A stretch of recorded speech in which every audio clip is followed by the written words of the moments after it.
හරි ආයිබෝන් පුතේ දරුවන් සරණයි. මේ පණිවිඩය මෙහිමයි. දැන් ගණන් පේපරේ වීඩියෝ එක මේකෙන් පස්සේ මෙහෙමම ඔටෝමැටිකලි ප්ලේ වෙනවා. මර්ජ් කරලා තියෙන්නේ. ඒතකොට ඔයාලට පොඩි පණිවිඩයක් දෙන්න තියෙනවා. ඔයා විද්‍යාවට අදාළව දැන් අපේ විෂය විද්‍යාවනේ. අපි මෙච්චර කාල අනුමාන දීගෙන ආවට.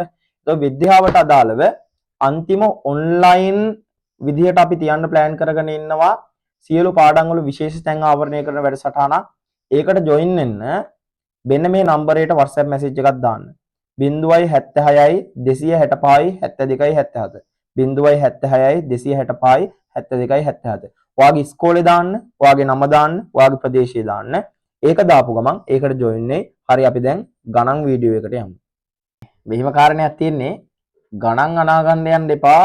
විශේෂයෙන්ම මෙච්චර දේවල් ගොඩ දාගෙන ඉවර වෙලා ගණන් පේපරේ අනාගත්තොත් කරපු දේවල් ඔක්කොම වතුර යනවා.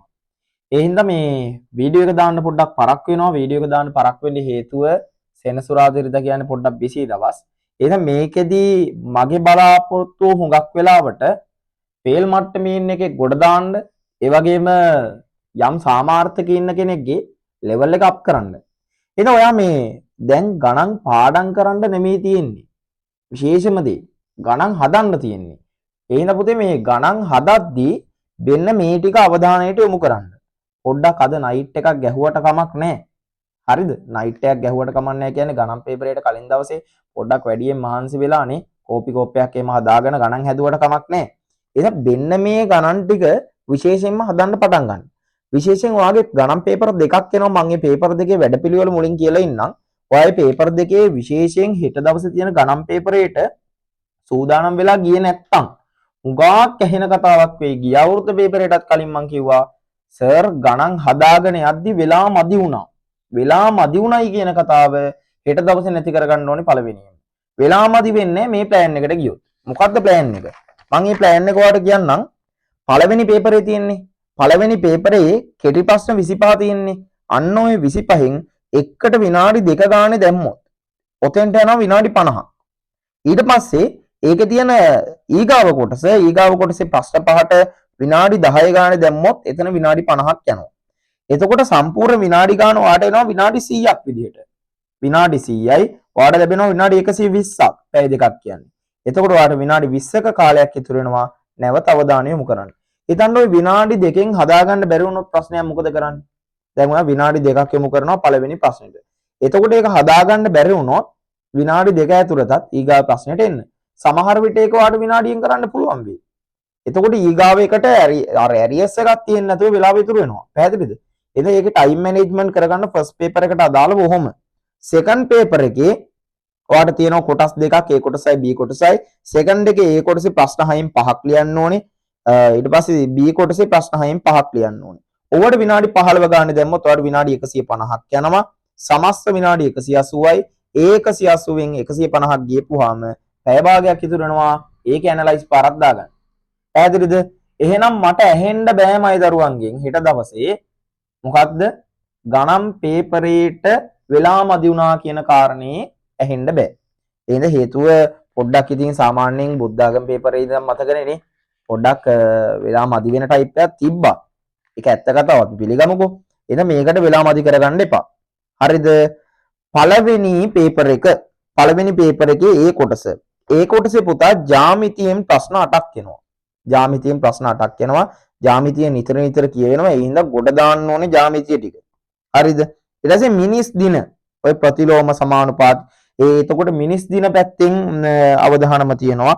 වීජීය භාග සමීකරණ පැත්ත. ඊට පස්සේ ඝන වස්තු පුතා තැන් දෙකකට මෙන්න හින්දා මේ පොඩ්ඩක් බලන්න ඕනේ. සාධකවල පොදු සාධක නම් කොටස් තුනක් තියෙනවනේ වඩෙන්න පුළුවන්. පොදු සාධක වර්ග දෙකක අන්තරයේ ත්‍රිපද වර්ගජ ප්‍රකාශන. ඊට පස්සේ මෙතන මර්ජ් කරලා දෙන්න පුළුවන් පොදු සාධකයි වර්ග දෙකක අන්තරය. එහෙම නැත්නම් ඔයාලට දෙන්න පුළුවන් පොදු සාධක ත්‍රිපද වර්ගජ ප්‍රකාශන වලට දාලානේ. ඊට ලඝු ගණක දර්ශක වලට හරවන්න.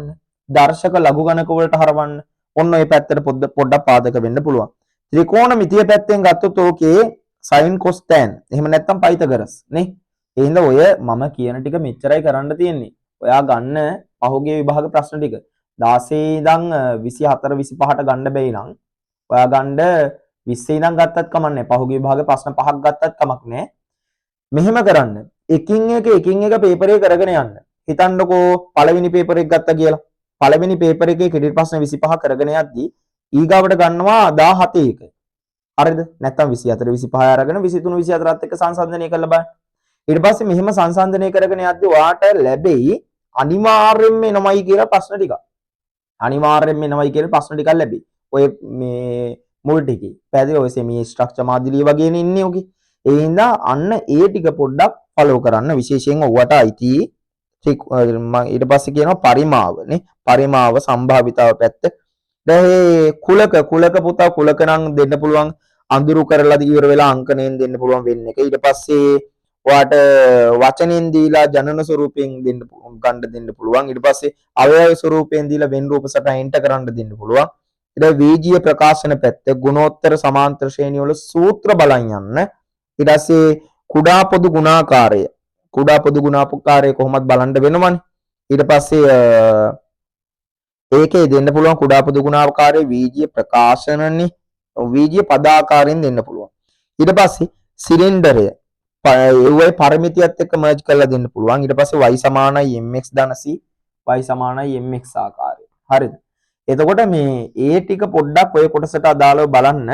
ඊට පස්සේ පළවෙනි ප්‍රධාන එකේ ඉන්න පුළුවන් භාග එන්න පුළුවන් මේ එනවනේ. එතකොට දෙවැනි එක වර්ගඵලය හා පරිමිතිය. එහෙම නැත්නම් දුර කාල ප්‍රස්ථාර ටාගට් එන්න පුළුවන්. කාලෙකින් ඇවිල්ලා නැවුන්න. ප්‍රතිශත වල බදු කොටස් වෙළඳපොළ. බදු වල දෙන්න පුළුවන් තීරු බදු වැට් වගේ. ඊට සම්භාවිතාවේ කොටු දැලයි රුක් සටහන යහන්නේ. එතකොට ওই දෙක පොඩ්ඩක් ගණන් 3ක් වගේ බලා ගන්න. එතකොට කොට දා ගන්න පුළුවන්. දත්ත නිරූපණයේ අර්ථකථනය වලින් වටපස්තර ජාල රේඛය ඊට පස්සේ සමුච්චිත සංඛ්‍යාත පැත්ත බලන්න. මෙහෙමයි. ගණන් පේපරේ අමාරුයි කියලා හිතුවොත් අපිට කරගන්න බෑනේ. ඕනිම දෙයක් අමාරුයි කියලා හිතුවොත් බෑනේ. ඒ හින්දා අද ගන්න පාස් පේපර් ටිකක්. ඔච්චර මෙච්චර බෑගගා විෂයන් ගානක් ගොඩ දාපුවාට ගණන් පේපරේ අමාරු වෙන්න විදිහක් නැහැ. දෙවන පත්‍රයට එන්න දෙවන පත්‍රයේ A කොටසේ පළවෙනි එක දෙවෙනි එතන මෙහිමයි. දැන් ඔය A කොටසයි B කොටසයි මම මේ කියනෙව වගේ මේ එක අවුරුද්දක මට මතකයි B කොටසේ එකක් ඇවිල්ලා තිබ්බා B කොටසේ කියවෙන එකක් ඇවිල්ලා තිබ්බා A කොටසට. එහෙම වෙන්න පුළුවන් ඒ අංක මාරුව මම අර කියපු ග්‍රහ මාරුව අංක මාරුව ඒක වෙන්නත් පුළුවන් නොවෙන්නත් පුළුවන්. ඒක ගැටලුවක් කරගන්න එපා. මේ කියන ටික බලන් යන්න. ප්‍රස්ථාර. එතකොට ප්‍රස්ථාරවල අඳින්න දෙන්න පුළුවන්. පැහැදිලිනේ? අඳින්න දෙන්න පුළුවන්. මෙහෙමයි. ඒකේ සාමාන්‍යයෙන් අර ප්‍රස්ථාරේ දීලා ප්‍රශ්න අහන්නේ. ඒ ටයිප් එක හොය දෙකනේ දෙන්න පුළුවන්. ගිය අවුරුද්දේ මට මතකයි ප්‍රස්ථාරේ දුන්නා. හරිද? එහෙම වෙන්නත් පුළුවන්. ඊට පස්සේ දෙවෙනි එක ප්‍රතිශත දැන් ෆස්ට් පාර්ට් එකටත් එනවනේ. එහෙනම් ප්‍රතිශත පාඩම ඔයා ප්‍රතිශත පාඩම කියන්නේ ප්‍රතිශත ටික තියෙන කොටස් උපේකක ටික ආය බලාගෙන යන්න. ප්‍රතිශත වලින් හීනවන ශේෂ ක්‍රමය වැල් පොලිය බදු කොටස් වෙනදපොළ හීනවන ශේෂය පොඩ්ඩක් වැඩියෙන් බලන්න. ඊට පස්සේ සමගාමී සමීකරණ අසමානතා වීජීය භාග ඊට අමතරව වර්ගජ සමීකරණ වර්ග පූර්ණයේ කොටස. මේ වර්ගජ සමීකරණය විශේෂයෙන් බලාගෙන යන්න. ඊට පස්සේ පස්වෙනි එක සංඛ්‍යාත ව්‍යාප්ති මධ්‍යන්නේ. දැන් ඌ වගේ න උපකල්පිත මධ්‍යන්නේ ඊට පස්සේ සිග්මා fx ආකාරය හෝ fd ආකාරයෙන් දෙන්න පුළුවන්. 6 වෙනි එක ත්‍රිකෝණමිතිය. එහෙම නැත්නම් පරිමාණ රූප ඔය පැත්තෙන්. පැහැදිලිද? ඊට පස්සේ දෙවෙනි කොටසේ b එක ශ්‍රේණි 7 වෙනි එක. ඒ කියන්නේ 7 වෙනි එකේ ශ්‍රේණි සමාන්තර හෝ ගුණෝත්තර ශ්‍රේණි පැත්තෙන් ඔය දෙකම එකතු වෙන්නත් පුළුවන්. පැහැදිලිද? ඔය දෙකම දෙකට මික්ස් කරලා දෙන්නත් පුළුවන්. එහෙම නැතුනොත් සමාන්තර පැත්තේ. ඊට පස්සේ 8 වෙනි එකේ නිර්මාණ ගත්තාම මෙහෙමයි. අවුරුදු 3ක විතර බලන්න. ස්ටෙප් ටික එකයි. පළවෙනි ස්ටෙප් ටික එකයි. එතකොට මේකේ බාහිර ලක්ෂයක් ස්පර්ශ කරන ස්පර්ශකය, වෘත්තයක් මත ඇඳි ස්පර්ශකය ඔය වගේ දෙන්න පුළුවන්. එහෙනම් ස්ටෙප් ටික බලාගෙන යන්න. මෙහෙම කරන්න. දැන් සාමාන්‍ය අර ගුරුවරුන්ට දෙනවනේ මාකින් ස්කීම් එකක්. ඕක ඩවුන්ලෝඩ් කරගන්න පුළුවන් ඔයාලට ඉන්ටර්නෙට් එකෙන්. පැහැදිලිද? මාකින් ස්කීම් කියලා ඔය හැමතැනම තියෙන මාකින් ස්කීම් බලන්න එපා. මාකින් ස්කීම් වල ලකුණු දෙන ප්‍රොසීඩියර් එකක් තියෙනවා. අර ගුරුවරුන්ට දීලා ඒ ගුරුවරු එක එඩිට් කරලා දාලා තියෙන එකක් දාලා තියෙනවා. මම දැක්ක හුඟක් තැන්වල තියෙනවා. ඒක පොඩ්ඩක් ගන්න බලන්න. ඒක අරගෙන ලකුණු දෙන විදිය චුට්ටක් බලාගෙන යන්න අද දවසේ. ඔයා මේ පාර හිතන්න පොඩ්ඩක් මාකින් කරන කෙනාගේ විදිහට ආන් එතනින් ගොඩ යා ගන්න පුළුවන්. ඊට පස්සේ ත්‍රිකෝණ ප්‍රමේය සාධන ටික එහෙම නැත්නම් සමාන්තර ආශ්‍ර විශේෂයෙන් ඊගාව කොටසට එන්න කලින් කියන්න. විද්‍යාවට ඔයාලට මෙහෙම වැඩපිළිවෙලක් යනවා පුතේ. විද්‍යාවේ තියෙන ප්‍රධානම වැඩපිළිවෙල තමයි මම ඒක ඊට පස්සේ කියන්නම්කෝ. ඊට පස්සේ 10 වෙනි එක වෘත්ත ප්‍රමේයයන් ඔය ටික මාරු වෙන්නත් පුළුවන් අංක 11 වෙනි එක ඝන වස්තු පරිමා එහෙම නැත්නම් ලඝු.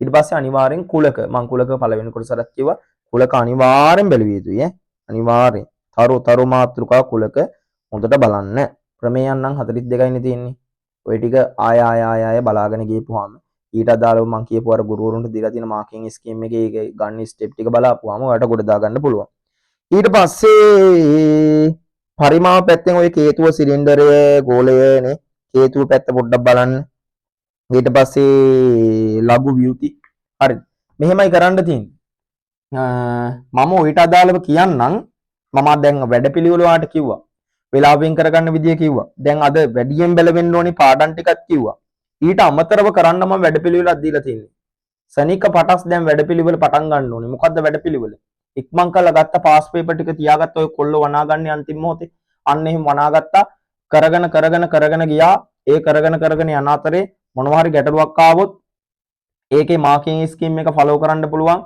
ඇවිල්ලා තියෙන පොදු මාතෘකාව වලට මූලිකත්වය දෙන්න ඒ මූලිකත්වය දෙන අතරේ ඒව හදන්න බැයි නම් ඔයාලට තාක්ෂණය තියෙනවා ඒවත් එක ගනුදෙනු තියාගන්න පුළුවන් හරියට ගොඩ දාගන්න මම හිතන්නේ ඔයාලට මේකට පැය දෙකක් යයි පැය දෙකෙන් මම හිතන්නේ ගණන් පේපරේ ඔයා හරියට කරගෙන ගියොත් ඔයාට ඒ සාමාර්ථයකට යන්න පුළුවන් කවුරු හරි කියනවා නම් මේ වෙලාවේ කියනවා නම් ගණන් බෑ කියලා මම කියනවා පොසිටිව් විදිහට හිතන්න පුළුවන් කියන ආකල්පයෙන් හිතන්න අනිවාර්යෙන් පුළුවන් හොඳට බලන්න සාමාන්‍යයෙන් ගණන් පේපරේ ඔයාට මේ කියපු ටිකෙන් පාදක වෙන්නේ ඔයාට කරගන්න තියෙන්නේ මොකද්ද පාස් පේපර් ටික නැවත කරගෙන යන්න මොනවා හරි අමාරු ගැටලුවක් තිබ්බොත් ඒක මට හරි දාන්න මම මේකට විසඳුමක් හරි දෙන්නම් එහෙම කරගමු එහෙනම් ආයිබෝන් තෙරුවන් සරණයි මම පොඩි පණිවිඩයක් දානවා මේකේ මුලට මර්ජ් කරලා දාන්න හරි තෙරුවන් සරණයි